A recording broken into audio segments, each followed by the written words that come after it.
Movie critic Bob Graham thinks that The Matrix was a gigantic waste of money and ruined actors everywhere.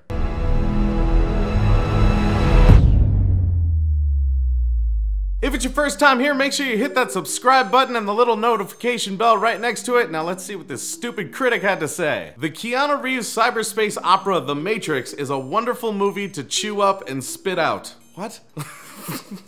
I could take the chew up and spit out thing as literal, but I'm not going to. So let's try and figure out this analogy. So you like use it and then get rid of it? That's like the only way you could see a movie. Like watch it and then not be watching it anymore. Larry and Andy Wachowski, the Hotshot Brothers writing and directing team, clearly set out to astonish with this one, and they certainly do. It's astonishing that so much money, talent, technical expertise, and visual imagination can be put in the service of something so stupid.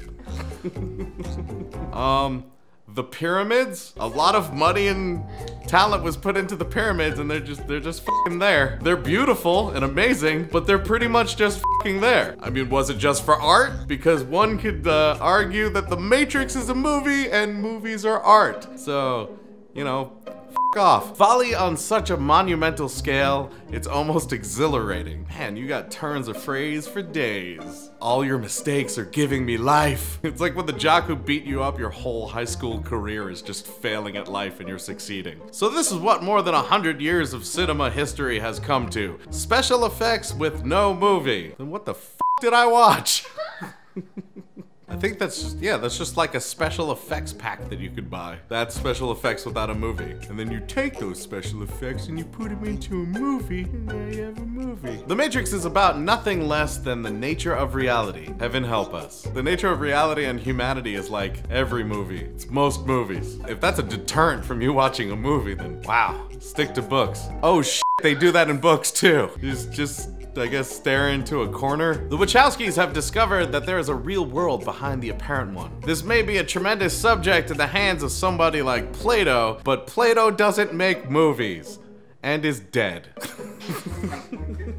But when the Wachowskis get their mitts on it, watch out. Somebody ought to adjust their medication. That happened later. That, no backpedaling on that one. If anybody ever wanted to see Reeves shaved, naked, and covered with slime, it's me. Oh, there's more. Now is the chance. I'm ready. Like, still ready. Like, I don't know why you would offer something and not give it to me. That's not cool. He plays a computer hacker who stumbles into a vague awareness. With him, everything is vague. That this world is but the dim reflection of a controlling cyber world out there. I will agree that no one has ever asked Keanu Reeves to give me less. The Matrix is the film that asks the question, ever had that feeling you're not sure if you're awake or still dreaming? Frequently. Yeah.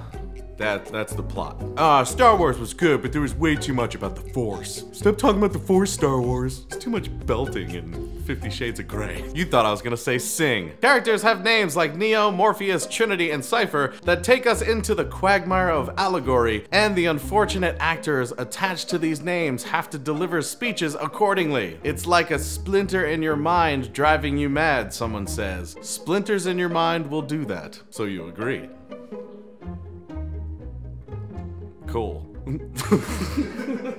As he moves back and forth between this world and that, Reeves materializes at one point as a kung fu artist. After the audience gets through digesting that one, he flies through the air like a refugee from some Hong Kong fantasy, more empty technical razzmatazz. What was that?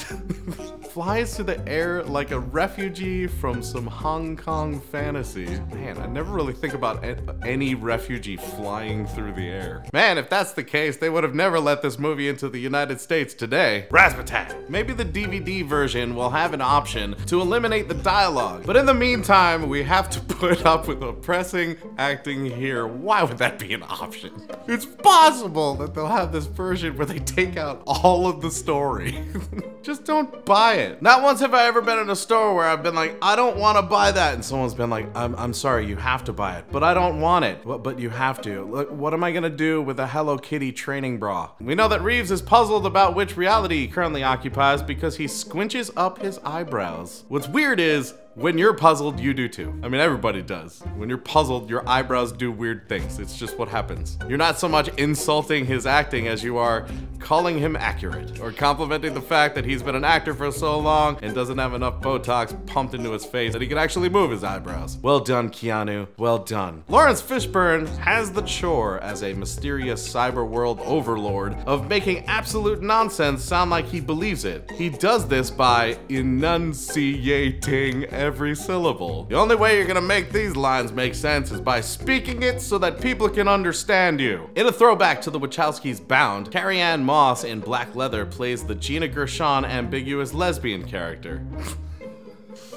If she was ambiguous, how could you call her a lesbian? That means she's not ambiguous and you knew what she was. She's not in the movie, but if someone's ambiguous about something, you can't quite figure it out. And you literally labeled. Australian actor Hugo Weaving is a Men in Black style special agent. His mannered performance is briefly fun until it becomes apparent that's all there is, and he intends to go on and on with it. It's emotionless AI. If they asked for more from him, he would have failed. He would have not played the character right. As one of the Overlord's underlings, Joe Pantoliano at first seems to be the actor who will rescue the honor of the profession. The honor of the profession.